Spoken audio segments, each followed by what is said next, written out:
Selamat pagi, jumpa lagi di Berita Padang bersama saya, Afrin Meriana. Sejumlah berita aktual dan menarik akan kami sajikan untuk Anda. Berikut 3 berita utama pagi ini.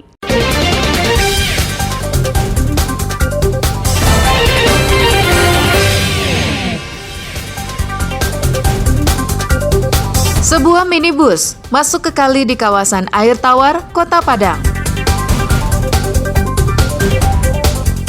Jalan berlubang di Pasaman Barat ditanami warga dengan pohon pisang. Petugas penjaga Pantai Padang pasang sejumlah tanda yang wajib diperhatikan pengunjung.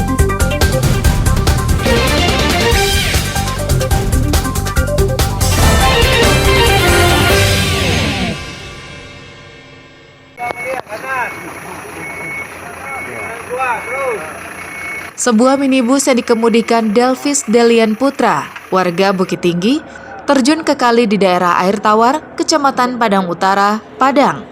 Mobil warna hitam ini berdiri di dasar kali sedalam lebih kurang 2 meter. Untuk mengeluarkannya, didatangkan sebuah mobil derek jangkung. Dengan menggunakan tambang yang besar, mobil diangkat dari kali selebar 6 meter tersebut.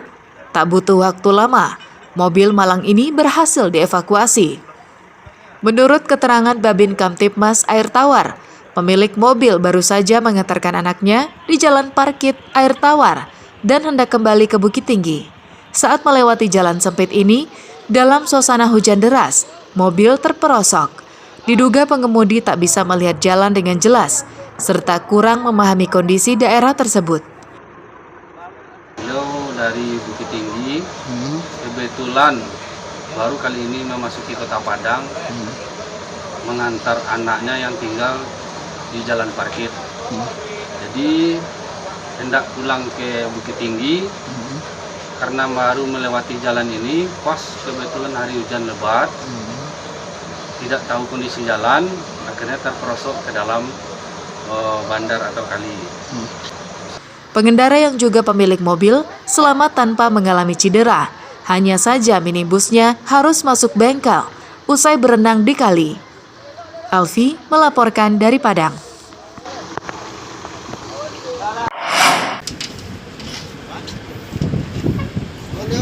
Kantor Badan SAR Nasional Padang memperoleh laporan kecelakaan kapal nelayan di tengah laut yang disebabkan mati mesin dan terombang-ambing karena diterjang gelombang besar.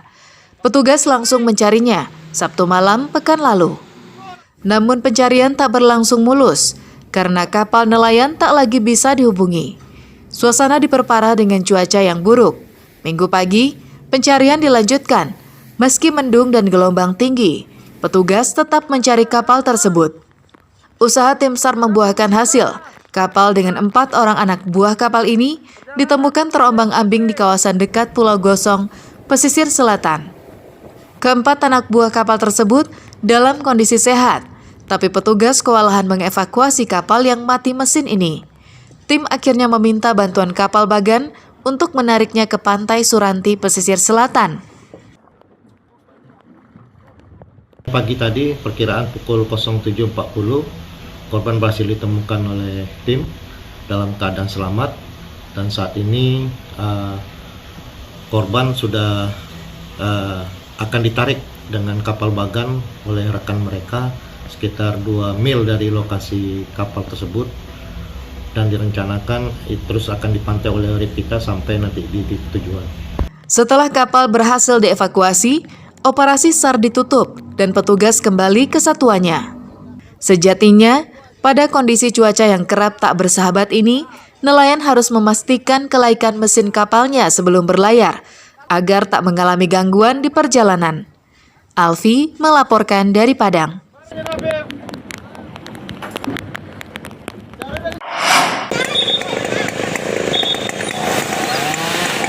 Sebatang pohon pelindung di Jalan Rimbo Data, Kecamatan Lubuk Kilangan, pinggiran Kota Padang, tumbang. Pohon setinggi 18 meter ini tumbang setelah daerah itu diguyur hujan deras dan angin kencang. Saat melintas di daerah itu, minibus tertimpa dahan pohon yang tumbang. Akibatnya, atapnya ringsek. Petugas Badan Penanggulangan Bencana Daerah Kota Padang berusaha membebaskan mobil dari himpitan kayu, serta mengevakuasi batang pohon yang melintang di jalan. Upaya evakuasi material pohon berlangsung setengah jam. Akibat kejadian ini, arus lalu lintas kendaraan dari arah Padang menuju Solo dan sebaliknya terganggu. Lalu lintas kembali normal setelah petugas berhasil mengenyahkan pohon yang tumbang dari badan jalan. Menurut polisi, tumbangnya pohon pelindung ini karena usianya yang sudah tua dan akarnya tidak kuat menahan tiupan angin kencang. Mungkin kondisi kayu ada penyediaan jalan di proyek PDAM taman jalan. Nah, juga kan kayu tersebut mungkin akarnya udah banyak putus karena tadi ada hujan barangin ya tumbang.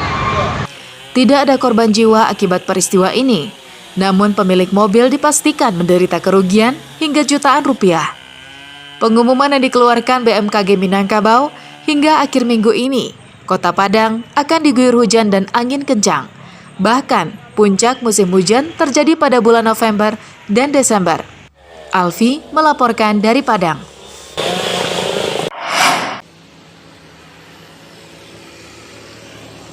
Lembaga Pemasyarakatan Kelas 2A Muara Padang berada tak jauh dari bibir pantai. Penjara peninggalan zaman Belanda ini berada di zona merah rawan bencana tsunami. Saat ini, Lapas Muara dihuni lebih dari 1.000 warga binaan. Karena berada di zona merah tersebut, penghuni lapas merasa nyawa mereka terancam jika terjadi bencana tsunami. Mereka tak akan punya cukup waktu menyelamatkan diri ke tempat yang lebih aman.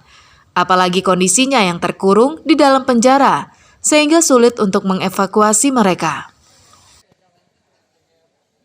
Kami warga binaan termasuk was-was juga apabila terjadi bencana seperti halnya gempa tsunami, karena area kita ini kan area zona merah.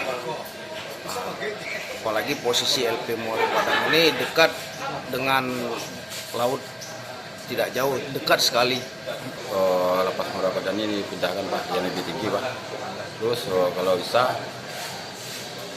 bikin shelter lah, ya salahnya menyangkut nyawa banyak orang di sini Pak. Hanya kalau udah terjadi gempa, mungkin waktunya nggak berpikir lagi Pak.